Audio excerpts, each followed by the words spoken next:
पैसा जब इंसान के पास आ जाता है तो इंसान भूल जाता है कि वो कौन है, और जब पैसा उसके पास से चला जाता है तो दुनिया भूल जाती है कि वो कौन है। पैसा बड़े कमाल की चीज है, बहुत कुछ होता है लेकिन सब कुछ नहीं होता है। नमस्ते दोस्तों, आप देख रहे हैं लर्निंग सीरीज सीखोगे नहीं तो जीतोगे कैसे। मैं हूं आरजे कार्तिक। पर्सनल फाइनेंस से जुड़ी बहुत सारी किताबों के बारे में आपने सुना होगा, लेकिन आज मैं आपको एक ऐसी बुक के बारे में बता रहा हूं जो आपको साइकोलॉजी ऑफ मनी यानी कि पैसे का जो मनोविज्ञान है उसको बताती है। मॉर्गन हाउसेल ने ये बुक लिखी है, और ये बुक जब भी फाइनेंस की बात आती है, पर्सनल फाइनेंस को मैनेज करने की बात आती है, तो मस्ट रीड बुक कही जाती है। बहुत आसान शब्दों में आपको 5 लर्निंग्स इस बुक से बताऊंगा जो कि आपको सारी बुक का सार समझा देंगी। मॉर्गन हाउसेल की लिखी हुई किताब द साइकोलॉजी ऑफ मनी, जिसमें धन के मनोविज्ञान के बारे में बहुत डिटेल में बताया गया है। हर इंसान का पैसे को लेकर के अपना अपना नजरिया होता है। कुछ लोग कहते हैं कि पैसा बहुत कुछ होता है, कुछ लोग कहते हैं कि मनी डजंट मैटर, पैसा मैटर नहीं करता, खुशियां मैटर करती हैं। तो आइए सीखते हैं 5 बड़ी बातें द साइकोलॉजी ऑफ मनी से। सबसे पहली लर्निंग जो कि द साइकोलॉजी ऑफ मनी से मैंने सीखी है वो है पैसा बर्बाद मत करो। अगर मैं आपसे पूछूं कि आपको एक खूबसूरत बंगला मिल सकता है या फिर आप 30 लाख रुपए कमा सकते हैं, तो बताइए आप क्या चुनना चाहेंगे। कुछ लोग कहेंगे कि मुझे बंगला चाहिए, कुछ लोग कहेंगे मुझे पैसा चाहिए। कई सारे लोग आपसे इस तरीके के सवाल करते होंगे, और जब ऐसे सवाल आपके सामने आते होंगे तो आपका दिमाग घूम जाता होगा, क्योंकि पैसा एक ऐसी चीज है जो आपके दिमाग को संशय में, कंफ्यूजन में डाल देता है। इस पैसे को समझने के लिए अपने माइंड को समझना भी बड़ा इंपॉर्टेंट होता है। अगर आपका हाल कुछ ऐसा और आप भी इस तरीके के सवालों से परेशान रहते हैं, तो ऑथर ने इस बुक में एक किस्सा बताया। वो कहते हैं कि जब मैं अपने कॉलेज में था तब पैसे इकट्ठा करने के लिए वेटर का जॉब किया करता था, और जिस जगह पर काम करता था वो लॉस एंजलिस के सबसे महंगे होटल में से एक था। एक दिन कहते हैं मॉर्गन हाउसेल की जब मैं अपनी जॉब पर था तो मैंने देखा एक 21 साल का मिलियनेयर वहां पर आया हुआ था। वो बहुत स्मार्ट था, टेक्नोलॉजी की अच्छी पकड़ थी। उसने वाईफाई राउटर का एक ऐसा कंपोनेंट तैयार किया था जिसके लिए उसे काफ़ी अच्छे पैसे मिले थे। उसने बहुत सारे अलग अलग स्टार्टअप शुरू किए और उन्हें बेच दिया।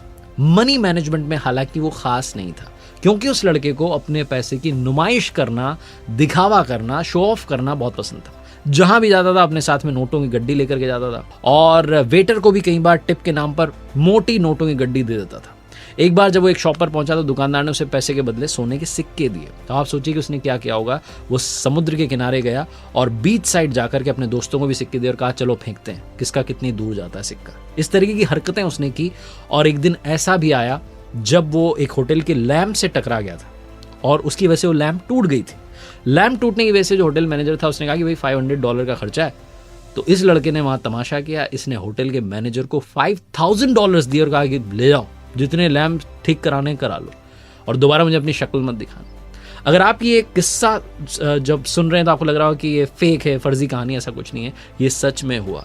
ऐसे लोग होते हैं जो पैसे का दिखावा करते हैं जब पैसा उनके पास में आ जाता है, और एक दिन ऐसा भी आता है जब वो दिवालिया हो जाते हैं। इस लड़के के साथ भी ये हुआ। पैसे के नशे में इसने अपना सारा पैसा खो दिया क्योंकि इसे घमंड हो चुका था। ये दोस्तों के साथ में अपने पैसे को बर्बाद कर रहा था, और वो दोस्त भी जब इसके पास में पैसा खत्म हो गया तो इसका साथ छोड़ करके चले गए। अब जो मॉर्गन हाउसेल हैं उस टेक्नोलॉजी एग्जीक्यूटिव के बारे में बताते हैं, और एक साधारण से सफाई कर्मी यानी कि जो स्वीपर होते हैं उनका पैसे को लेकर के क्या बिहेवियर है उसको कंपेयर करते हैं। वो कहते हैं कि पैसे को कमाना ज़रूरी है और उसको सेव करना भी ज़रूरी है। उसके लिए किसी टेक्निकल नॉलेज की ज़रूरत नहीं है, उसके लिए आपके माइंड सेट की ज़रूरत है। एक सफाई कर्मी जो कि सफाई का काम करता था, उसने पैसे बचाए और धीरे धीरे उसने एक सही जगह पर जो है स्टॉक में इन्वेस्ट किया, और एक दिन वो करोड़पति बन गया। तो पैसे को लेकर के सबसे इंपॉर्टेंट बात समझने वाली ये है कि कभी भी पैसा बर्बाद मत करो। जो हमारे बड़े बूढ़ों ने हमें सिखाया है, डोंट वेस्ट मनी। दूसरी लर्निंग जो कि मुझे द साइकोलॉजी ऑफ मनी इस किताब से मिली है वो है अमीर बनना तो आसान है, लेकिन अमीर बने रहना बहुत मुश्किल है।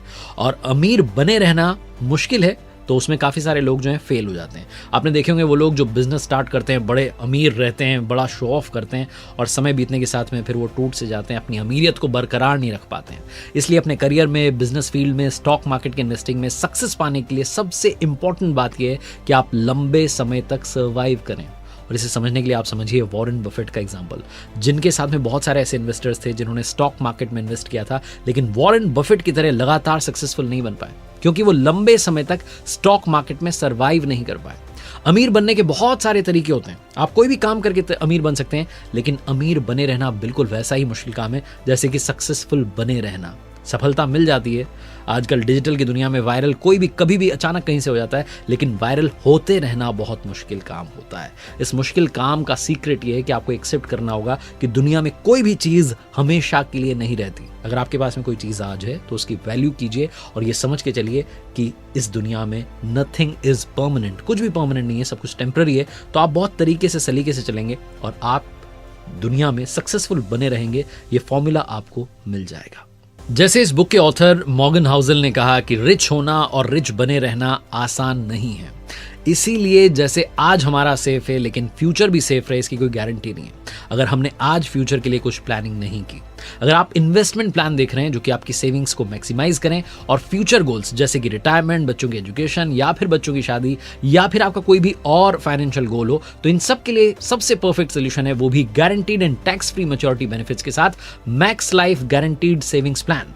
Max Life guaranteed savings plan में आपके पास 4 फ्लेक्सिबल ऑप्शंस हैं, जैसे कि lump sum, short term income, long term income और होल लाइफ इनकम। इसका मतलब कि आप एक साथ सारा पैसा निकाल सकते हैं या फिर अपने गोल के अकॉर्डिंग मंथली इनकम को प्लान कर सकते हैं। इतना ही नहीं, साथ ही इसमें मिलता है लाइफ कवर भी। अगर आपको कुछ हो जाता है तो ये प्रोटेक्ट करेंगे आपकी फैमिली को। इस प्लान में आपको 12 साल तक हर महीने 16,000 रुपए देने और मैच्योरिटी पर आपको मिलेंगे 1 करोड़ रुपए। Terms and conditions apply. So अब इंतजार किस चीज का है, शुरू कीजिए अपनी फाइनेंशियल फ्रीडम की जर्नी मैक्स लाइफ के साथ। इसका लिंक आपको डिस्क्रिप्शन में मिल जाएगा।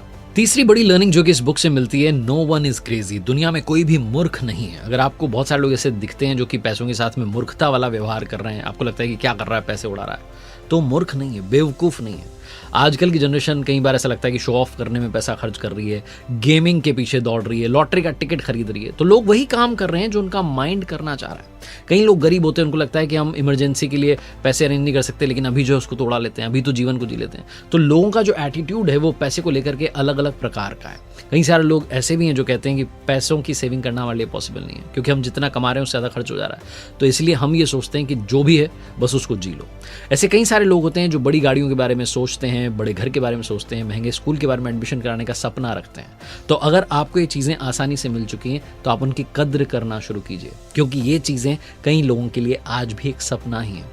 मॉर्गन हाउसल एक कहानी सुनाते हैं और वो मैसेज देते हैं कि चाहे इंसान गरीब हो, मिडिल क्लास से बिलोंग करता हो, बहुत अमीर हो, वो अपने फाइनेंशियल रिलेटेड जो डिसीजंस होते हैं वो एक्सेल शीट का एनालिसिस करके नहीं लेता है, वो अपनी सिचुएशंस, अपने इमोशंस से अफेक्ट होकर के लेता है।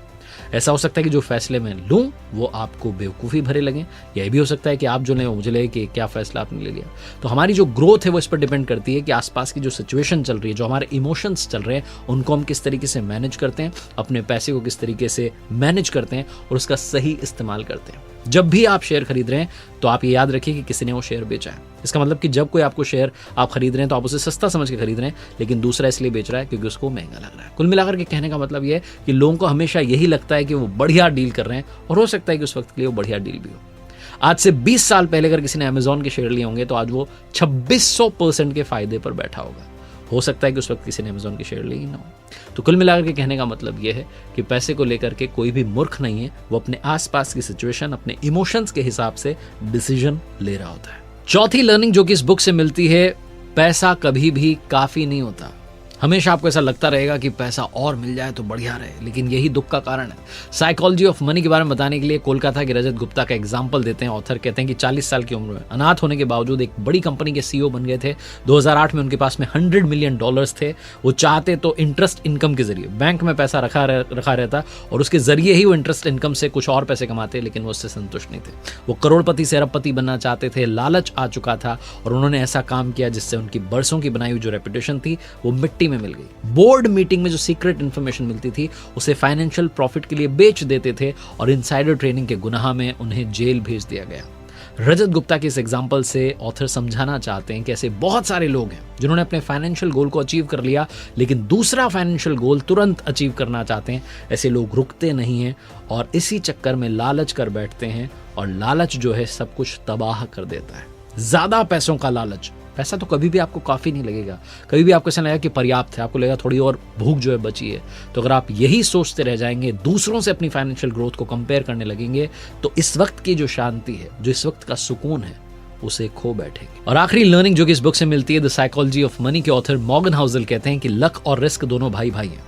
भाग्य और जोखिम साथ साथ चलते हैं, हम लोगों के जीवन से जुड़े हुए हैं। एक छोटी सी कहानी वो बताते हैं कि 1968 में जब बिल गेट्स स्कूल में पढ़ने जाते थे, उस समय पूरी दुनिया में उनके जैसे ही 30 करोड़ स्टूडेंट्स हाई स्कूल में पढ़ रहे थे, लेकिन फाइनेंशियल मजबूती थी उनके परिवार की, इसलिए वो लेक साइड स्कूल में जाते थे। ये वो स्कूल था जहां बच्चों को सिखाने के लिए कंप्यूटर था, और बिल गेट्स उस दौर के लकी स्टूडेंट्स में थे जिनको कंप्यूटर सीखने का मौका मिला। वो कहते हैं, उन्होंने कही थी ये बात ऑन रिकॉर्ड इवेंट में, कि अगर लेक साइड स्कूल नहीं होता तो शायद मेरी कंपनी माइक्रोसॉफ्ट भी नहीं होती। बिल गेट्स की सक्सेस होने के पीछे बहुत सारे फैक्टर थे, उसमें लक भी एक था। बिल गेट्स अपने स्कूल के दोस्त के बारे में बताते हैं कि कैंट नाम का एक मेरा दोस्त था जिसने स्कूल छोड़ दिया होता तो आज वो भी मेरे साथ माइक्रोसॉफ्ट का फाउंडर होता, लेकिन उसने अपनी पढ़ाई जारी रखी और साथ में वो माउंटेन क्लाइंबिंग के लिए गया, और जब वो माउंटेन क्लाइंबिंग के लिए गया तो उसकी जान चली गई। माउंटेन क्लाइंबिंग के लिए लाखों लोग जाते हैं, उनमें से किसी एक की जान जाती है और वो शायद कैंट निकला। रिस्क ली कैंट ने, वो वहाँ गए, जो कि बड़ा जोखिम भरा काम था उन्होंने किया, और वो दुनिया छोड़ के चले गए। जीवन में सक्सेस मिलने के पीछे बहुत सारे फैक्टर्स होते हैं, रिस्क भी होती है, लक भी होता है, आपकी मेहनत भी होती है। इन सारे फैक्टर्स का अगर संतुलन बन जाए तब जाकर के आपको जीवन में सक्सेस मिलती है। तो अगर आपके पास में पैसा आ चुका है तो आप विनम्र बने रखिए, और अगर आपके पास में पैसा नहीं आया है तो कोशिश करते रहिए। मैं अक्सर आपसे कहता हूं, ऊपर वाले के आशीर्वाद के साथ, अपनी मेहनत के साथ, अपने परिवार के प्यार के साथ कर दिखाओ कुछ ऐसा कि दुनिया करना चाहे आपके जैसा। देखते रहिए मेरे साथ हर सोमवार सुबह 9:30 बजे एक नई कहानी, और हर शुक्रवार सुबह 9:30 बजे लर्निंग सीरीज का एक नया।